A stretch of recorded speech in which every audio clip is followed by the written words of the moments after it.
공감과 치유의 이름 예수 그리스도라는 제목으로 하나님의 말씀 함께 나누겠습니다. 소화기관이 멀쩡한데 검사를 해보면 아무 이상이 없는데 유독 시험 기간만 되면 설사를 하는 학생들이 있습니다. 시험에 대한 부담감, 이 불안감 때문에 뱃속에 탈이 난 겁니다. 이런 현상을 가리켜서 신체화 증상이라고 합니다. 사람의 마음이 몸에 영향을 끼치는 현상입니다. 예수님에게도 신체화 증상이 있었습니다. 그 증상을 나타내는 단어, 지난주일 설교에서 말씀드린 스플랑크니조마이라는 말입니다. 이 말은 불쌍히 여기는 마음이 몸에 영향을 끼쳐서 창자가 뒤틀어지고 애간장이 타는 듯한 통증을 느낀다는 의미입니다. 신약학자 아더 베커는 이렇게 해설합니다. 스프랑크니조마이는 다른 사람의 고통과 상처, 슬픔, 갈망 등을 인지하는 것인데 그것이 너무나 강렬하고 생생하고 유기적이어서 나의 내장 안 존재의 중심에서 느끼는 것이다. 사람들의 고통을 예수님이 너무나 강렬하게 생생하게 자신의 것처럼 느끼셔서요, 존재의 중심, 내장 안에서 통증으로 느끼신다는 해설입니다. 신학자 앤드류 퍼브스는 또 이렇게 말합니다. 스플랑크니조마이는 다른 사람과의 결속이나 일체의 감정이 실제로 신체적으로 영향을 미치는 것을 언급할 때 사용된다. 신약 성서에서 이 단어는 글자 그대로 사람의 내장이 뒤틀리고 간장이 녹아내리는 체험을 표현한다. 고통이 있고 상처가 있고 아픔이 있고 눈물이 있는 인생들을 보시며 예수님이 통증을 느끼시고 뱃속이 뒤집어지시면서 공감하셨습니다. 공감하신 예수님은 사람들을 치료해 주십니다. 첫째로 예수님은 개인의 질병과 상처에 공감하시고 치료하십니다. 시인 한하운이 나병에 걸려서 나환자들의 수용소가 있는 전라남도의 소록도로 보내졌습니다. 소록도로 가는 체험을 담은 시가 전라도 길이라는 작품입니다. 가도 가도 붉은 황토길, 숨 막히는 더위뿐이더라. 낯선 친구 만나면 우리들 문둥이끼리 반갑다. 천안 삼거리를 지나도 수세미 같은 해는 서산에 남는데 가도 가도 붉은 황토길, 숨 막히는 더위 속으로 절름거리며 가는 길. 신을 벗으면 버드나무 밑에서 직가다비를 벗으면 발가락이 또 한 개 없다. 앞으로 남은 두 개의 발가락이 잘릴 때까지 가도 가도 천리 먼 전라도길.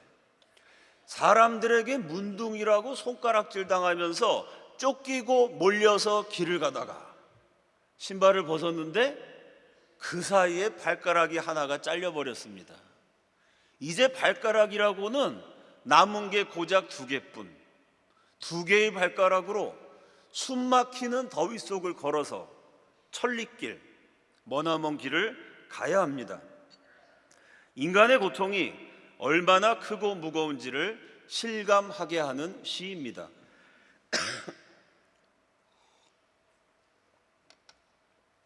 유대인들은 병 중에서 제일 무서운 병이 나병이라고 생각을 했습니다.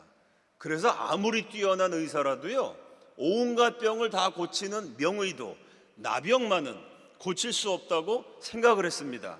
그런데 나병을 고칠 수 있는 분이 한 분 있습니다. 누구이신가 하면 언젠가 하나님이 인류를 구원하실 메시아를 보낸다고 약속하셨어요. 그 메시아가 오시면 그분은 전능하시기 때문에 사람으로서는 불가능한 죄송합니다. 나병까지도 고칠 수 있다고 유대인들은 믿었습니다. 그래서 나병을 치료한다는 것은요, 병을 고치는 의미와 동시에 바로 그분이 메시아라는 증거였습니다. 마가복음 1장 40절입니다. 한 나병 환자가 예수께 와서 꿇어 엎드려 간구하여 이르되 원하시면 저를 깨끗하게 하실 수 있나이다. 나병 환자가 예수님께 와서 하는 말이 특이합니다. 나를 고쳐주십시오. 나를 낫게 해주십시오. 이 끔찍한 고통에서 제발 저를 구해주십시오가 아니고요, 주님이 원하시면 저를 깨끗하게 하실 수 있나이다 입니다. 다시 말해서 예수님은 나 환자까지도, 나병까지도 고치시고 치료하시고 깨끗하게 하실 수 있는 분이라는 신앙의 고백입니다. 나병을 누가 고칠 수 있죠? 나병을 고치는 사람은 오직 한 사람, 하나님이 보내시는 메시아뿐입니다. 그래서 이 나 환자의 고백은요, 내 병을 고쳐달라는 간청인 동시에 예수님이 누구신지에 대한 정확한 신앙의 고백입니다. 하나님의 백성들이 오랜 세월 동안 기다리고 또 기다렸던 메시아, 인류의 구세주, 사람들을 죄에서 건지실 수 있는 하나님이 보내신 구원자가 바로 예수님이십니다. 그런 고백이 담겨 있는 말입니다. 마가복음 1장 41절과 42절 다 함께 읽습니다. 시작.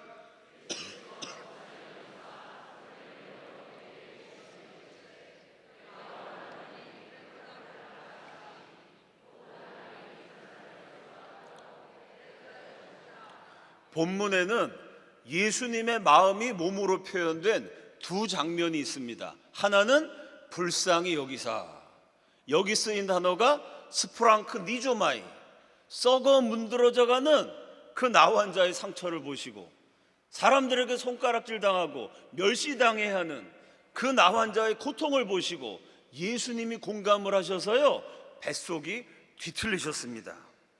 또 하나는 손을 내밀어 그에게 대시며 피고름이 흐르는 나 환자의 상처에 예수님이 직접 손을 대셨습니다. 그의 아픔을 함께 느끼시는 공감, 그의 고통에 함께 참여하신다는 연대의 표시로 하나님의 아들께서 직접 손을 내밀어 썩어 문드러져가는 상처를 어루만지셨습니다. 우리에게 이 나 환자와 같은 고백이 있기를 바랍니다. 세상으로도 안 되고 돈으로도 안 되고 지식으로도 안 되고 능으로도 안 되고 우리 예수님이시면, 예수님이 함께 하시면 되는 줄로 믿습니다. 예수님은 우리의 상처와 아픔을 고치실 수 있는 메시아이시고 구세주이시고 하나님의 아들이시고 우리 인생의 주인 되심을 믿으시기를 축원합니다. 동시에 우리 모두에게 이 나 환자와 같은 기적이 일어나기를 우리 주님의 이름으로 축원합니다.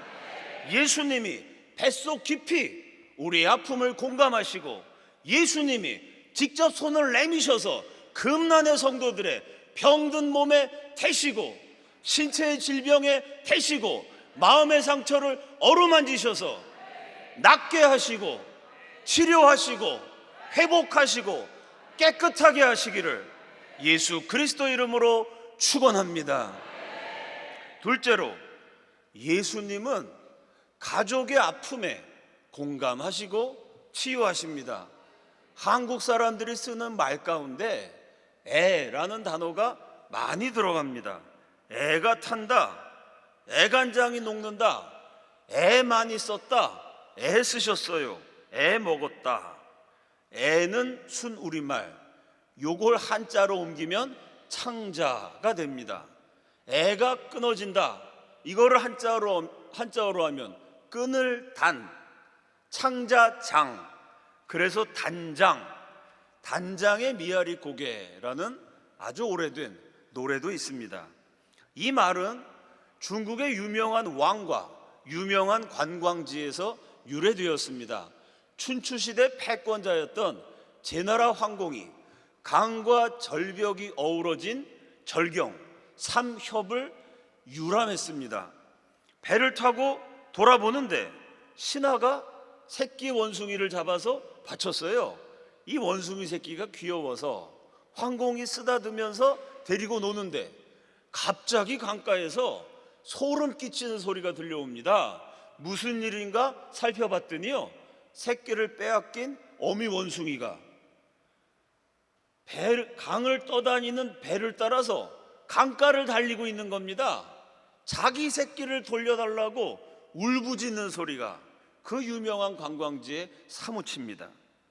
강을 떠다니던 배가 강가에 닿자 그때까지 무려 백리길 40km를 달려왔던 어미 원숭이가요, 솔살같이 자기 새끼가 있는 배 위로 뛰어 올라와요. 새끼를 향해서 달려가다가 갑자기 소리를 지르면서 쓰러져서 죽어버렸습니다. 무슨 일인가? 어미 원숭이의 배를 갈라 해부를 해보았더니 세상에 창자가 토막토막 끊어져 있었다는 겁니다. 여기서 나온 말이 끈을 단 창자장, 단장이라는 말입니다. 새끼를 잃은 어미, 그리고 자식을 잃은 부모의 아픔이 배어있는 말입니다. 누가복음에도 단장의 이야기가 있습니다. 나인이라는 마을에 살던 과부의 아들이 죽었습니다. 남편을 잃었는데 거기서 더해서 하나밖에 없는 아들, 외아들, 독자마저 먼저 보냈으니 단장의 인생이고 단장의 과부입니다. 과부의 죽은 아들을, 그 시체를 싣는 관을 메고 사람들이 나오는데 예수님이 장례 행렬과 마주치셨습니다. 누가복음 7장 13절 다 함께 읽습니다. 시작.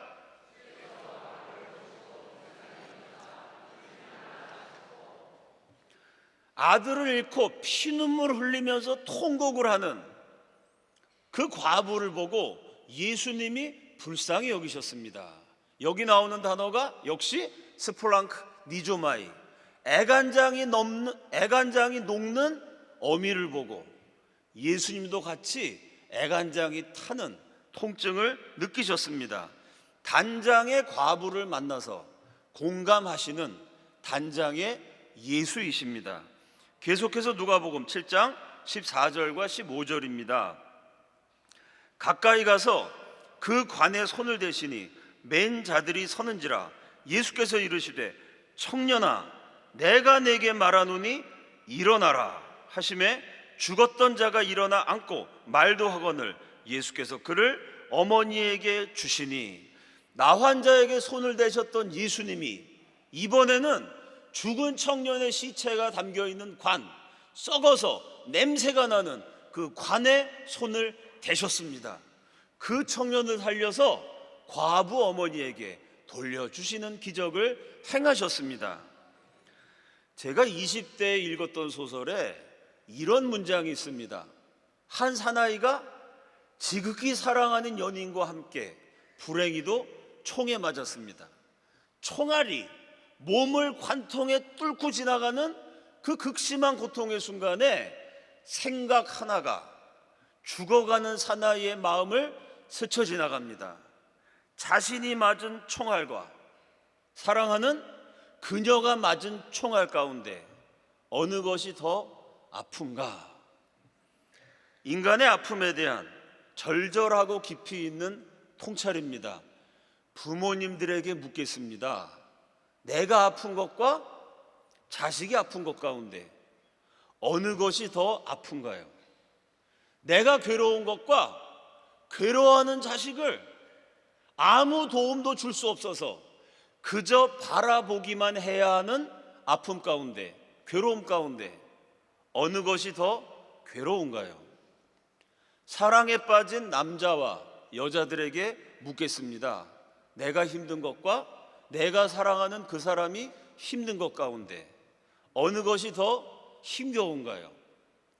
아프기는 내가 아픈데 통증을 느끼는 사람은 나인데 정작 나를 정말 아프게 하는 것은 내가 아닐 수도 있습니다.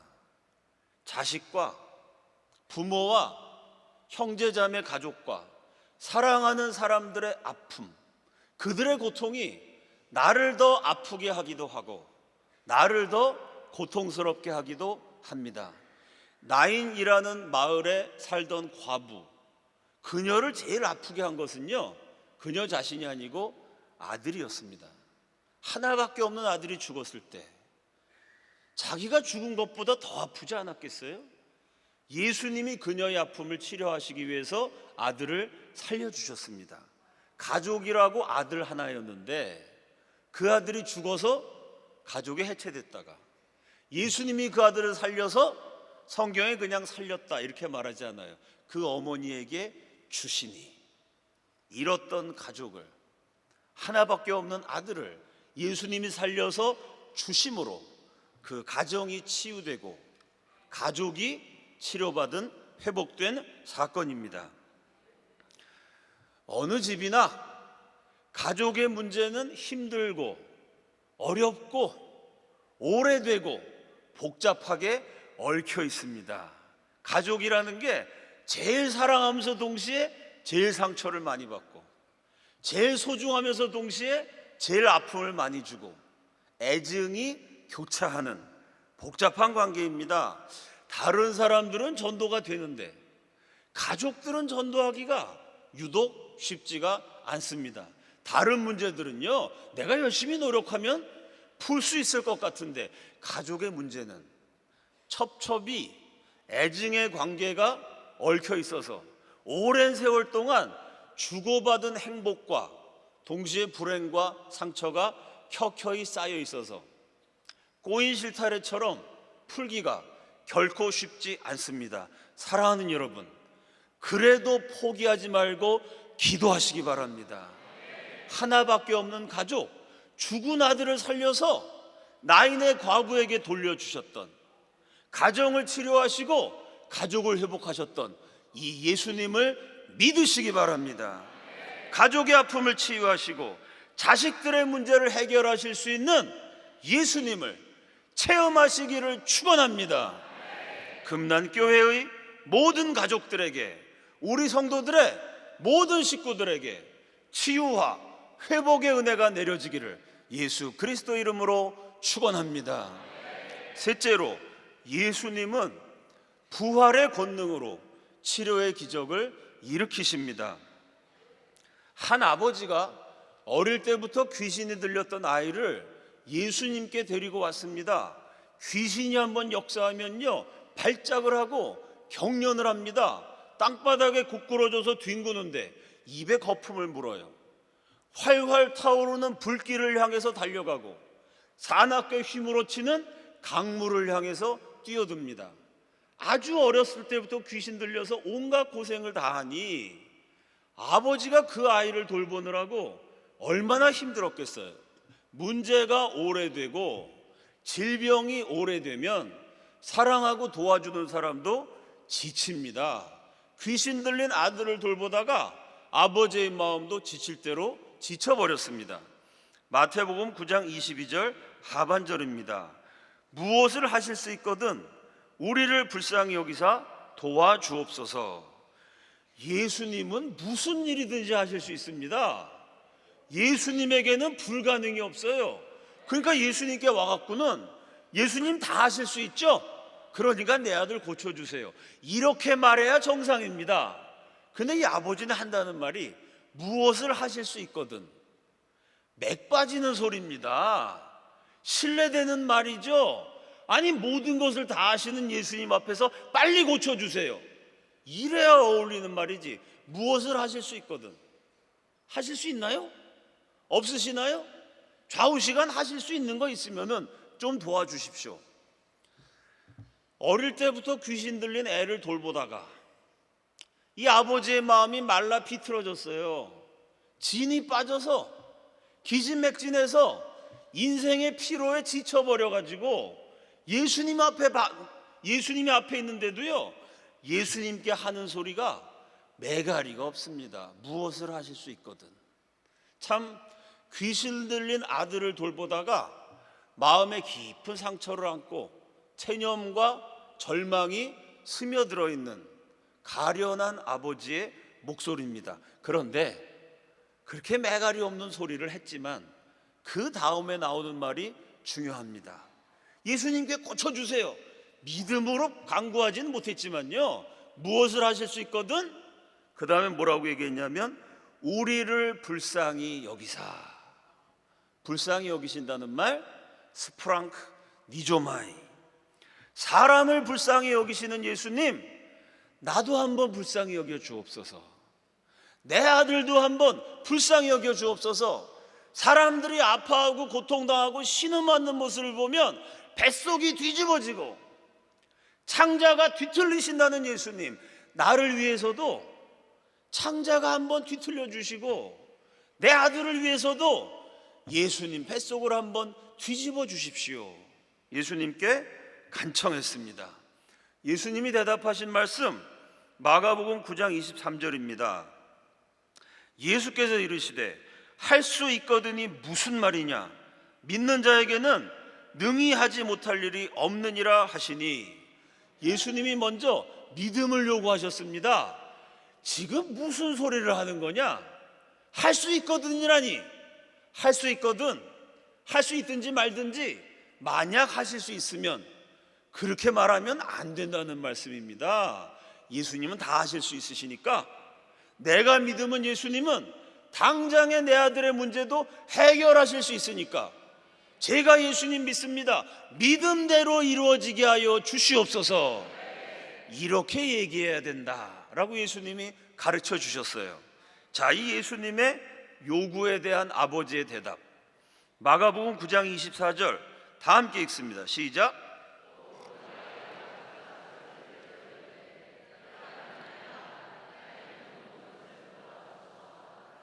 자, 요 9장 24절 이전에는요, 이 아버지의 목소리가 별로 크지 않았을 것 같아요. 소리 지르지 않았습니다. 무엇을 하실 수 있거든? 우리를 불쌍히 여기사 도와주옵소서. 선생님, 뭐 하실 수 있는 거 있으세요? 뭐 도와줄 거 있으면은 저나 제 아들이나 불쌍하지 않습니까? 한번 도와주십시오. 이랬던, 낮은 톤으로 매달리면서 말했던 아버지가 뭐라 그럽니까? 소리를 질러 가로되. 예수님 얘기 들으니까 정신이 번쩍 들었어요. 야, 할 수 있는 게 할 수 있거든이 무슨 소리야? 믿는 자에게는 능치 못함이 없는 거야. 예수님 말씀하시니까 정신이 번쩍 들어왔고, 그래? 내가 믿기만 하면 되는 거야? 우리 아들이 어렸을 때부터 그 고생을 했는데 쟤를 돌보느라고 내가 그냥 다 말라 비틀어지고 기진맥진해지고 아주 힘들어 죽을 지경인데, 근데 믿기만 하면 이 오랜 고통에서 벗어날 수 있다고? 아니, 이러니까 이 아버지가 갑자기 정신이 번쩍 나가지고 소리를 지르면서 내가 믿나이다 라고 예수님께 고백을 했습니다. 믿음은 나을 수 있다는 거예요. 믿음은 아들을 고쳐주신다고 합니다. 그러니 어떻게든지 믿음이 있어야 돼요. 예수님께 믿음을 인정받아야 됩니다. 그래서 예수님께 믿음을 인정받아서 어떻게든지 내 아들 나았으면 좋겠다, 내 아들을 괴롭히는 귀신 쫓겨났으면 좋겠다, 간절한 마음으로 내가 믿나이다 라고 일단 소리를 질렀어요. 그런데 소리를 지르면서도 막상 내가 믿는 건지 믿지 않는 건지 잘 모르겠습니다. 사람이 건강하고 마음에도 여유가 있고 정신도 말짱하면은 내가 무슨 생각을 하는지, 지금 내가 믿는 건지 안 믿는 건지 상태가 좋으면 구별이 어느 정도 되겠죠. 피로에 찌들어 있어요. 지쳐 있습니다. 아들 때문에 너무 고생해서 진이 빠졌어요. 몸도 마음도 다 지쳐 있으면 나라는 게 말라 비틀어진 나무 막대기처럼 그렇게 메말라 있으면요, 도대체 교회 나와서 예배를 드리면서도 내가 지금 하나님을 믿는 건지 안 믿는 건지 나도 모를 때가 있습니다. 오랜 세월 동안 이 선생님은 용하시다니까 고쳐주겠지, 의사한테도 가고, 이분은 기도 많이 하셨다니까 귀신 쫓아주시겠지, 예언자한테도 가고, 이분은 지혜로우신 분이니까 내 아들의 비밀을 풀어주시겠지, 현자에게도 데리고 갔어요. 이번에는 되겠지? 그랬는데 안 됐어요. 이번에는 되겠지? 그래도 안 됐어요. 심지어 병 잘 고치고 귀신 잘 쫓는다는 예수님 제자들한테 데려갔는데, 아니 그 제자가 9명이나 있었는데 아무도 고치지 못했습니다. 그러니 맨날 기대를 걸었다가 실망하고, 기대를 걸었다가 실망하고, 이런 세월이 쌓이고 누적이 돼서 마음의 실망이 뿌리가 박혔어요. 체념한 상태입니다. 내가 믿습니다. 이것도요, 마음이 탁 정돈돼 있고 여유가 있고 행복하고 내 인생이 잘 풀리고 이러면서 자신만만하게 내가 믿습니다, 이게 아니고요, 계속 안 되고 그냥 이대로 살아가야 보다. 인간이 아무리 노력해도 안 되는 게 있구나. 내 아들은 평생 저렇게 고통당하다가 죽을 팔자인가 보다. 마음 깊이 체념과 절망이 스며든 상태에서 내가 믿나이다 라고 일단 소리를 지른 거예요. 왜? 믿어야 고쳐준다니까. 말라 비틀어졌지만 있는 힘 다 쥐어 짜내서 소리를 질렀어요. 근데 소리 지르고 나니까 자신이 없어요. 진짜 내가 믿는 거야? 이 정도? 이렇게 기진맥진한 상태에서 믿는다고 소리 지르면 예수님이 인정해 주실까? 예수님께 인정받을 만한 믿음일까? 이게 갑자기 생각이 나니까 덜컥 겁이 나는 거예요. 그래서 내가 믿나이다, 소리를 확 지른 것까지는 좋은데 그 다음에 하는 말이 너무나 이상하고 초라합니다. 나의 믿음 없는 것을 도와주소서. 내가 믿나이다, 그러면 믿음이 있다는 얘기입니다. 나의 믿음 없는 것을, 이러면 믿음이 없다는 얘기예요. 앞에서는 믿음이 있다고 말하고 뒤에서는 믿음이 없다고 말합니다. 본인도 헷갈린다는 얘기죠. 내가 믿나이다, 그리고 한참 시간이 지난 다음에 제가 믿는 줄 알았는데 알고 보니까 믿음이 부족했네요, 이렇게 얘기하면 그 상황이 이해가 돼요. 이 아버지는 그것도 아니에요. 내가 믿나이다, 그리고 곧바로 믿음 없는 것을. 앞뒤가 안 맞아도 너무 노골적으로 안 맞습니다. 비논리적으로 횡설수설하는 이 가련한 아버지의 이야기가 저는 너무나 은혜스럽습니다.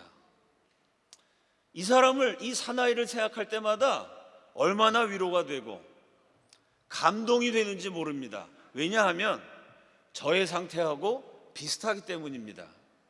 인생의 문제 앞에서 예수님이 그 문제를 해결해 주신다는 믿음이 필요합니다.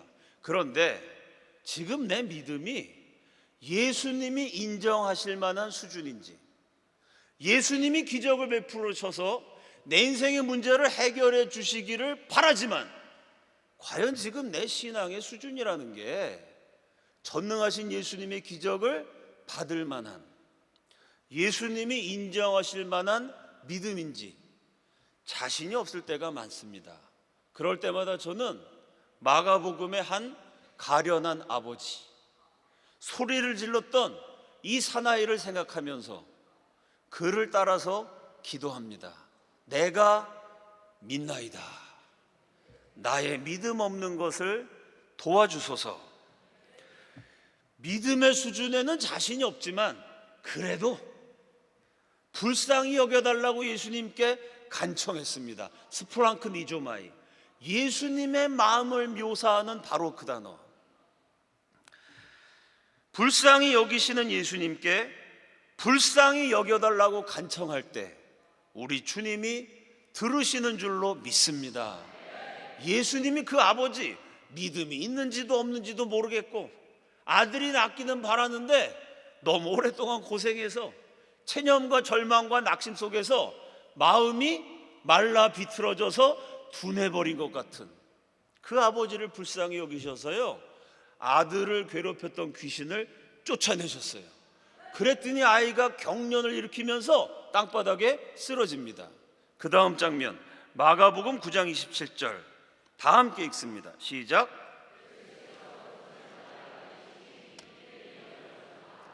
예수님이 사람들의 고통을 몸으로 공감하신다는 것을 나타내는 신체 기관이 손입니다. 썩어 문드러져가는 나환자의 상처를 예수님이 손으로 만지셨습니다. 역시 죽어서 썩어서 냄새가 나는 그 청년의 시체를 실은 관을 예수님이 손으로 만지셨어요. 그리고 귀신 들려서 쓰러져 경련을 일으키는 아이, 그 소년의 손을 예수님이 손으로 잡으셨습니다. 우리의 육신의 질병, 마음의 상처, 우리의 병든 몸과 마음을 십자가에 피 묻은 손으로 예수님이 만지시고 손을 대시며 고치시고 치료하시는 줄로 믿습니다. 예수님이 소년의 손을 잡아서 일으키셨습니다. 다 함께 따라합시다. 일으키시니 일어서니라. 얼마나 중요한 말인지 모릅니다. 일으키신다는 말, 신약 성경 전체에서 제일 중요한 단어입니다. 일으키시니 일어서니라. 이 말 때문에요, 예수님 부인하고 배신하고 도망쳤던 제자들이 회개하고 돌아왔습니다. 일으키시니 일어서니라. 이 구절 때문에 예수 믿는 사람 잡아 죽이던 핍박자 바울이 다메섹 도상에서 뒤집어지고 회심했습니다. 일으키시니 일어서시는 바로 이 사건 때문에 기독교라는 종교가 탄생했습니다. 일으키시니, 이게 무슨 말이냐면요, 죽은 사람을 일으킨다는 뜻입니다. 일어서니라, 이 말은요, 죽은 사람이 일어선다는 뜻이에요. 죽었다가 일어나신 분, 죽은 사람을 일으키신 분, 누구이십니까? 신약 성경에서 이 단어는요, 하나님과 관련돼서 사용되는 특수 전문 신학 용어입니다. 일으키신다. 누가 일으키셨냐면 성부 하나님이 죽은 예수를 3일 만에 무덤에서 일으키셨습니다. 누가 일어서셨냐면 성자 하나님 예수님이요, 십자가에 매달려 죽으셨다가 3일 만에 아버지가 일으키실 때 일어서셨습니다. 그래서 일으키신다, 일어서신다, 일어나라, 이런 말은요, 예수 그리스도의 부활 사건을 가리키는 신약 성서의 특수한 암호와도 같은 용어입니다. 여러분, 복음서를 찬찬히 읽어보면 유독 일어난다, 일으킨다, 일어선다, 일어나라, 이런 단어가 굉장히 많이 나옵니다. 예수님이 병자를 고치실 때도 그냥 고치신 게 아니에요. 회당장 야이로의 12살 먹은 딸이 죽었어요. 예수님이 어떻게 살리셨냐면, 소녀야, 내가 네게 명하노니 살아나라. 이게 맞죠? 죽은 사람 살아나는 거니까. 근데 뭐라고 말씀하셨냐면, 소녀야, 내가 네게 말하노니 일어나라. 그 다음에 또 이에 그 소녀가 일어나네. 일어난다는 말이 반복돼요. 똑같은 얘기가 방금 전 말씀드렸죠. 나인 마을에 있는 과부, 청년이었던 아들이 죽었어요. 예수님 뭐라고 말씀하시냐면, 청년아, 내가 네게 말하노니 일어나라. 소녀야, 내가 네게 말하노니 일어나라. 똑같은 말. 청년아, 내가 네게 말하노니 일어나라. 왜 똑같은 표현을 성경이 반복하냐면, 이게 일종의 암호와 같은 강조하는 의미입니다. 무슨 얘기인가 하면요, 부활하신 예수님이 지금도 살아계셔서 죽은 사람 일으키는 기적을 베푸신다는 신앙의 고백입니다. 성경은 쓰러진 아이를 일으키는 사건을 통해서 부활하신 예수님이 지금도 살아계셔서 쓰러진 인생들을 일으키신다고 증거합니다. 사랑하는 여러분, 우리가 믿는 예수는 죽은 예수가 아닙니다. 금난교회가 믿는 예수는요, 죽어서 끝장나 버린 예수가 아닙니다. 저와 여러분이 구세주요 주님으로 고백하는 예수는 죽어서 지금은 없는 예수가 아닙니다. 우리가 믿는 예수, 금난교회가 믿는 예수, 저와 여러분이 신앙으로 고백하는 예수는 십자가에서 죽으시고 3일 만에 부활하셔서 지금도 살아계신 예수 그리스도이신 줄로 믿습니다. 죽음까지도 이기신 예수님이 죽음과 같은 고통에서 우리를 일으키십니다. 죽음마저도 극복하신 예수님이 죽을 것 같은 질병과 상처에서 우리를 일으키십니다. 죽으시고 부활하신 예수님이시라면 죽음과도 같은, 죽음처럼 고통스러운 우리 인생의 모든 고난에서 저와 여러분을 일으키셔서 부활과 같은 생명과 기쁨과 축복을 주실 줄로 믿습니다. 나를 대신해서 십자가에서 죽으시고 3일 만에 부활하신 예수, 지금도 살아계신 예수님이 그만의 모든 성도들을 불쌍히 여기시고 창자가 뒤틀려지도록 우리 성도들의 몸의 질병과 마음의 상처에 공감하시며 십자가에 피 묻은 손으로 병든 몸을 만지시고 아픈 마음을 만지셔서 낫게 하시고 고쳐주시고 치료해 주시고 인생의 고난으로 쓰러진 바로 그 자리에서 일으켜 주시기를 예수 그리스도 이름으로 축원합니다.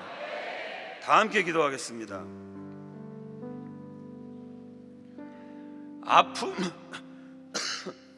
아픔에 공감하시고 질병을 치유하시며 상처를 회복하시는 예수님, 우리의 몸과 마음과 영혼의 질병을 고쳐 주시옵소서.